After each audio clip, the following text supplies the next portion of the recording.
Welcome to YouTube channel सीजे ज्ञान। आपका अपने यूट्यूब चैनल सीजे ज्ञान में स्वागत है। महिला पर्यवेक्षक का एग्जाम 27 अगस्त को होना है, जिसके लिए बहुत कम दिन बाकी है। एग्जाम में सबसे इंपॉर्टेंट सेक्शन जो कि बहुत स्कोरिंग टॉपिक भी है, वो है महिला एवं बाल विकास योजनाएं और कार्यक्रम, इससे आने वाले क्वेश्चंस। तो हम एक वीडियो सीरीज चला रहे हैं जिसके अंतर्गत ये जो टॉपिक है उनके बार बार पूछे जाने वाले क्वेश्चन जो अक्सर एग्जाम में आते हैं, उन सारे क्वेश्चंस को डिस्कस करेंगे।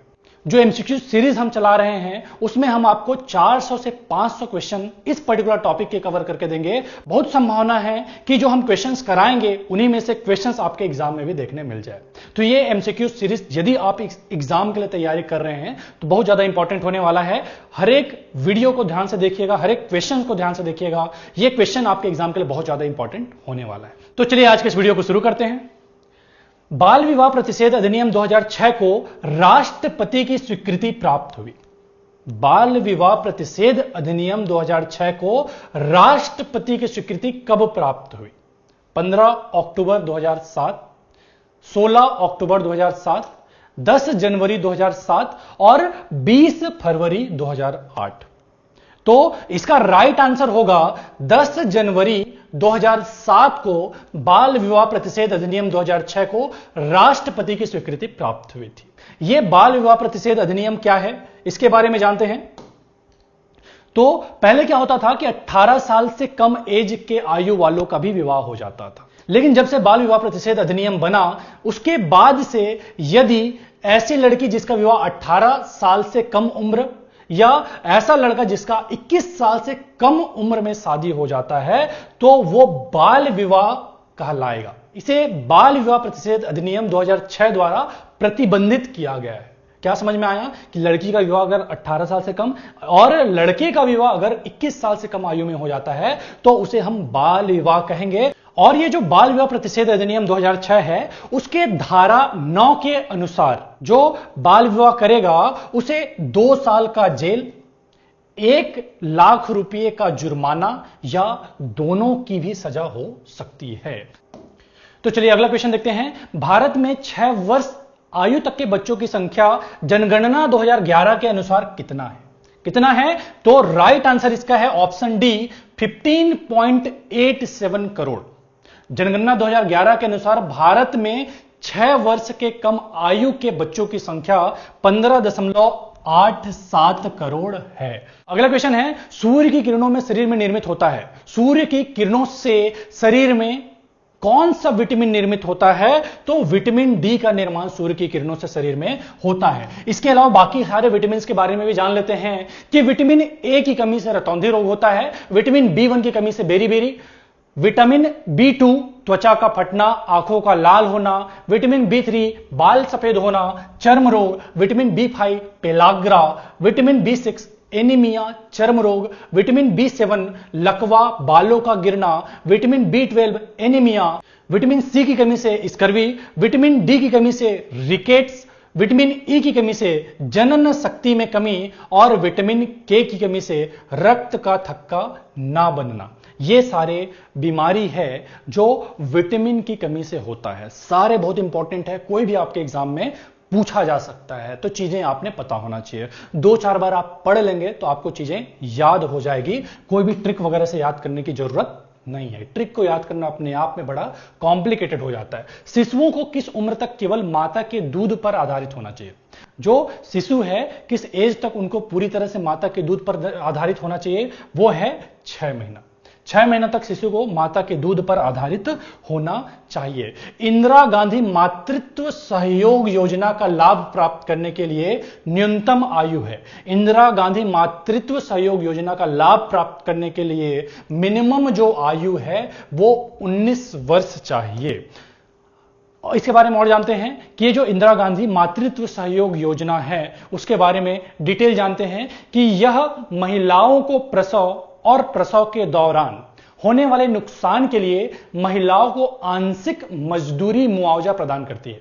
इसका उद्देश्य सुरक्षित प्रसव, अच्छे पोषण और दूध पिलाने की स्थिति को बढ़ावा देना है। से समन्वित बाल विकास सेवाओं की योजना के मंच से लागू किया जा रहा है। इस योजना की शुरुआत अक्टूबर 2010 में प्रायोगिक आधार पर की गई थी। अब यह चुनिंदा 53 जिलों में चल रही है। फिलहाल लाभार्थी को 2 किस्तों में 6,000 रुपए बैंक अथवा डाकघर खातों के जरिए दिया जाता है। तो ये इंदिरा गांधी मातृत्व सहयोग योजना के अंतर्गत जो भी सुविधा है हमारी माताओं को दिया जा रहा है। आगे देखते हैं, सर्वाधिक ऊर्जा किस पोषक तत्व द्वारा प्रदान की जाती है? सर्वाधिक ऊर्जा किस पोषक तत्व द्वारा प्रदान की जाती है? तो राइट आंसर है वसा। वसा के द्वारा सबसे ज्यादा ऊर्जा प्रदान की जाती है। और कितना ऊर्जा हमको वसा से मिलता है? तो हमको 1 ग्राम वसा से 9 कैलोरी ऊर्जा मिलता है, जो कि प्रोटीन और कार्बोहाइड्रेट से लगभग दुगना है। इसके अलावा यदि हम बात करें तो भारतीय आयुर्विज्ञान अनुसंधान परिषद के अनुसार सबसे अधिक वसा गाय और भैंस के घी में पाया जाता है। साथ ही साथ खाना पकाने वाले तेल जैसे मूंगफली का तेल है, जिंजली का तेल है, पाम ऑयल है, सरसों का तेल है, नारियल के तेल में भी वसा अधिक मात्रा में पाया जाता है। जैसा कि मैंने आपको बताया कि जो वसा है उसमें सबसे अधिक मात्रा में कैलोरी होता है।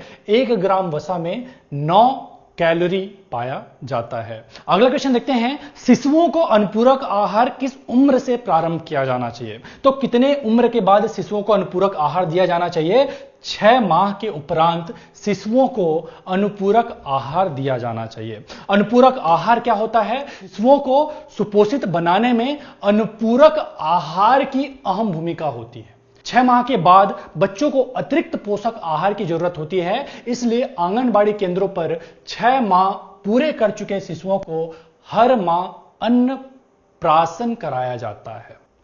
आंगनबाड़ी केंद्रों में 5 वर्ष तक की आयु के बच्चों को अनुपूरक आहार प्रदान किया जाता है। यह पका हुआ भोजन हो सकता है या घर ले जाने वाले अनाज के रूप में हो सकता है। कुपोषित बच्चों को अतिरिक्त अनुपूरक आहार देने की भी आवश्यकता होती है। तो ये सारी बातें हैं। चलिए अगला क्वेश्चन देखते हैं, रक्त का थक्का जमाने में किस पोषक तत्व की महत्वपूर्ण भूमिका होती है? तो मैंने पिछले स्लाइड में बताया था कि रक्त का थक्का बनाने के लिए विटामिन के की महत्वपूर्ण भूमिका होती है। इसके अलावा देखते हैं, मिश्रित खाद्य पदार्थ किन मायनों में फायदेमंद होता है? मिश्रित खाद्य पदार्थ अधिक स्वादिष्ट होते हैं, ऑप्शन ए। ऑप्शन बी, अधिक आकर्षक होते हैं, अधिक पौष्टिक होते हैं, अत्यधिक सुंदर होते हैं।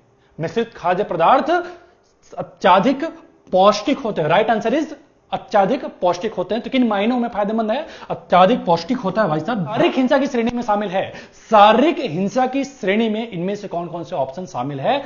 थप्पड़ मारना, मुक्का मारना, दांत से काटना, उपरोक्त सभी।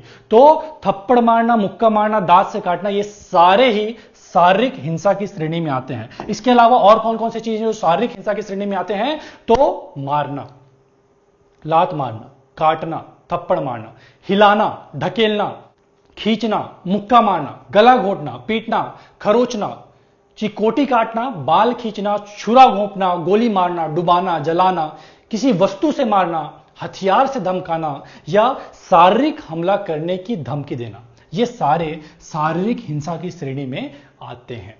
वर्ष 2011 की जनगणना के अनुसार छत्तीसगढ़ की महिला साक्षरता दर कितना प्रतिशत है? 2011 में जो जनगणना हुआ था उसके आधार पर छत्तीसगढ़ में महिला साक्षरता दर कितना है? तो 60.24% महिला साक्षरता दर है छत्तीसगढ़ के अंदर में। इसके अलावा यदि मैं बात करूं तो 2011 के जनगणना के अनुसार छत्तीसगढ़ में जो साक्षरता दर है वो कितना है? 70.28% था। और इस 70.28% में पुरुषों का जो साक्षरता दर है वो है 80.27, जबकि महिलाओं का साक्षरता दर 60.24% है। वर्ष 2018 की स्थिति में छत्तीसगढ़ में शिशु मृत्यु दर कितना है? अगर वर्ष 2018 की स्थिति को माने तो छत्तीसगढ़ में शिशु मृत्यु दर कितना है? 49 है।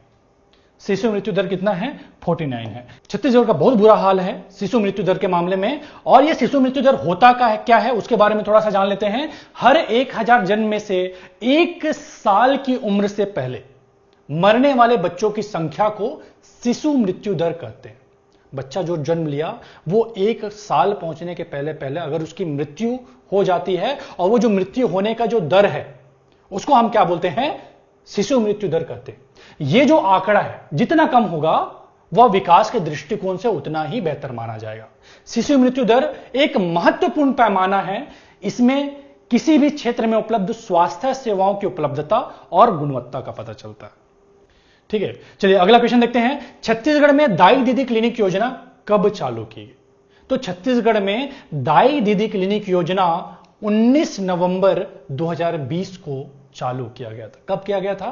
19 नवंबर 2020 को चालू किया गया था। यह दाई दीदी क्लिनिक योजना है क्या, समझते हैं। दाई दीदी क्लिनिक योजना पूरी तरह से छत्तीसगढ़ की महिलाओं को समर्पित है। दाई दीदी योजना छत्तीसगढ़ के तहत महिलाओं के घर घर अथवा घर के नजदीक स्वास्थ्य सेवाओं को पहुंचाया जाएगा।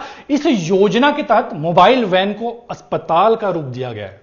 दाई दीदी स्पेशल क्लिनिक से डॉक्टर सहित सभी चिकित्सीय स्टाफ महिलाएं होंगी और केवल महिलाओं को ही निःशुल्क इलाज दिया जाएगा। तो ये दाई दीदी क्लिनिक योजना के तहत महिलाओं को दिया जाने वाला मेडिकल फैसिलिटी है जो छत्तीसगढ़ गवर्नमेंट प्रोवाइड कर रहा है। अगला क्वेश्चन है, छत्तीसगढ़ में महतारी जतन योजना की शुरुआत किस जिले से की गई? तो ये जो महतारी जतन योजना है, इसका शुरुआत जो हुआ कोरिया जिले से हुआ। किसका? महतारी जतन योजना का।